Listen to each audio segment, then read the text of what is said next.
Et bonjour, bonsoir les juristes. C'est votre confrère Maître Volsi Watson. Aujourd'hui, nous allons aborder la philosophie du droit, sa définition, son but, le rapport qu'elle a entre la théorie du droit et ensuite, nous allons faire un bref résumé sur le justnaturalisme et du positivisme juridique. La philosophie du droit, qu'est-ce que c'est? La philosophie du droit, c'est une réflexion profonde sur le droit. Lorsqu'on réfléchit sur une loi, lorsqu'on demande pourquoi l'existence de cette loi, quelle est sa finalité, quel est son but, pourquoi, elle ne peut être pas être ainsi. Ici, c'est de la philosophie du droit. Bien. Maintenant, quel est le but de la philosophie du droit? Mes amis, la philosophie du droit nous aide à décrire le droit. La philosophie du droit nous aide à connaître l'histoire de l'humanité. Elle nous permet de connaître si les lois qui en résultent ne sont pas de préférence politique et morale de ceux qui les conçoivent. Est-ce que vous me comprenez? La philosophie du droit nous aide à décrire aussi notre société. Elle cherche les idées qui sont relatives au droit. Ça va jusqu'à maintenant. Bien. Mais maintenant, le rapport qu'il y a entre la théorie du droit et la philosophie du droit. Souvent, on tente d'assimiler la théorie du droit et la philosophie du droit. Cependant, il y a des points de divergence. La philosophie du droit, c'est une discipline normative. C'est-à-dire, elle prescrit des normes. Est-ce que vous voyez? Elle prescrit des normes, elle dit, voici comment le droit doit être. Est-ce que vous êtes là? Alors ce que la théorie du droit, c'est une discipline descriptive. Elle décrit seulement le droit. Elle dit, oh, voilà, voici comment le droit est. Et elle ne fait avancer aucune réflexion. Alors, tandis que la philosophie du droit elle-même, elle dit, non, voici comment cette loi-là doit être. Alors, ce que la théorie du droit dit, voici comment la loi est. Oui, la loi est telle.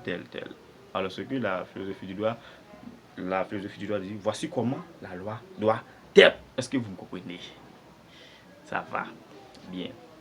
Ensuite, la philosophie du droit, mes amis, c'est une discipline objective. C'est une discipline éternelle. Elle se veut être éternelle et universelle. Alors, ce que la théorie du droit est raisonnable. Elle est raisonnable et descriptive.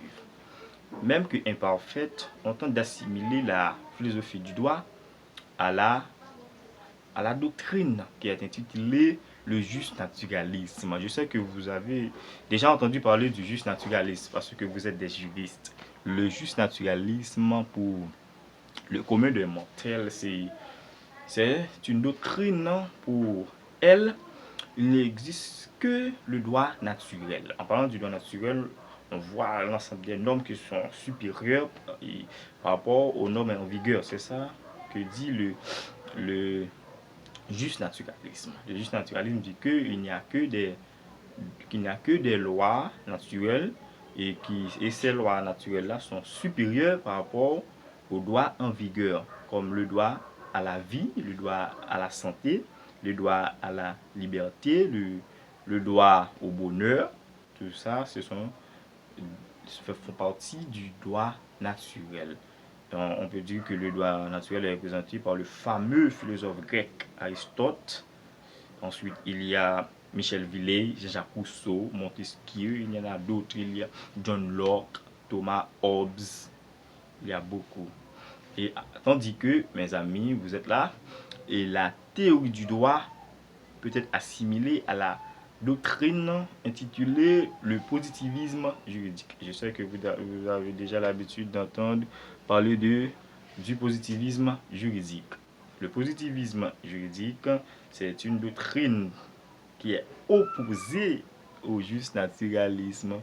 Le positivisme juridique dit que c'est seulement la loi et la jurisprudence qui sont considérées comme des normes à respecter. C'est-à-dire qu'on doit respecter seulement la loi et la jurisprudence.